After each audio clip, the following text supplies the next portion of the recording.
Yeah. Shalom, shalom. How are you? Shalom. I'm doing good. I just you guys keep talking about a secular perspective, so I'm coming kind of from a secular perspective. Okay. Thank And you for calling in.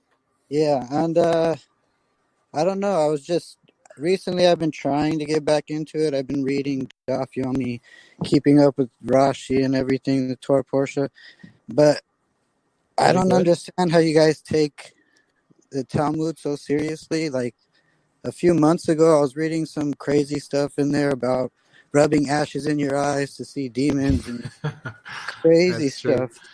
All right, Yeah, Go ahead, Lahavdil, Rabbi. Lahavdil. I'll be the first one to say it, that there's silly stuff in the Talmud. There's beautiful stuff in the Talmud. The Talmud is important to us because they have the rulings of the court. They have the rulings of the Sanhedrin. That's what we consider halacha. In the Talmud, anything that's not of a legal nature is considered midrash and agadah, folklore and legend. That means you could believe in it if you want. You don't have to believe in it if you want. The reason that we have codifications of Jewish law, like Mishnah Torah, Shulchan Aruch, the Rif, the Rosh, is because that's an attempt to extract halacha from all the fluff. I'm not about to say all the fluff is disposable, but I'm also not about to say that you're in any way commanded to take it literally. I've never heard of anyone returning to Torah because of something they found in Rashi or in Daf Yomi. I think that you first have to build your relationship with God with the words in Torah.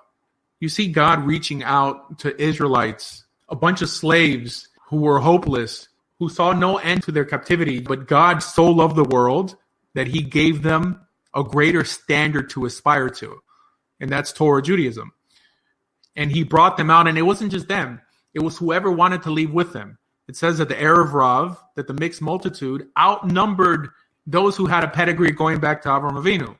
That means it's not about blood. If God did it with them back then, Man, that he could do it with you today. That's it. Tshuva is possible. I wouldn't be studying the Talmud if I were you right now, just because you have to learn to walk before you can run. The Torah is the basis, and everything there is to amplify Torah. Now, there's a commandment in the Torah that tells us not to stray from the rulings of the court. That's the prohibition of lo sasur, literally lo tasur, not straying. And that's why we listen to the rulings of this court. It says in Parshat Shoftim that they, the judges, the Kohanim, the Leviim, the Shoftim, that they will rule from the place that God will choose. Like we know that's ultimately Yerushalayim. So they ruled on top of the Beit HaMikdash in a place called the Lishkat HaGazit. And every generation of Jewry listened to their rulings. Now, they had a bunch of different names. They were called the Zakanim, the elders, the Anshe Knesset HaGedolah, the Sanhedrin. They had this authority passed down from Moses. It says that God was going to put on them what he put on Moses. This process was called smicha. Moses passed it down to Yehoshua, his student Joshua, and on till it was ultimately dismantled after the destruction of the temple. And this is why halacha is frozen in time right now, because it can't be modified unless there is another court. But yes, the bulk of the Talmud is what's called Agadah, basically folklore and legend, what's later called Midrash. But that is not what we consider oral law. Oral law deals with law. It doesn't deal with stories. Now, the way law was taught back then, or anything that was prescriptive, it was always tied to narrative. It was told in a story. But we should always make a distinction between the actual law that's being presented and the story.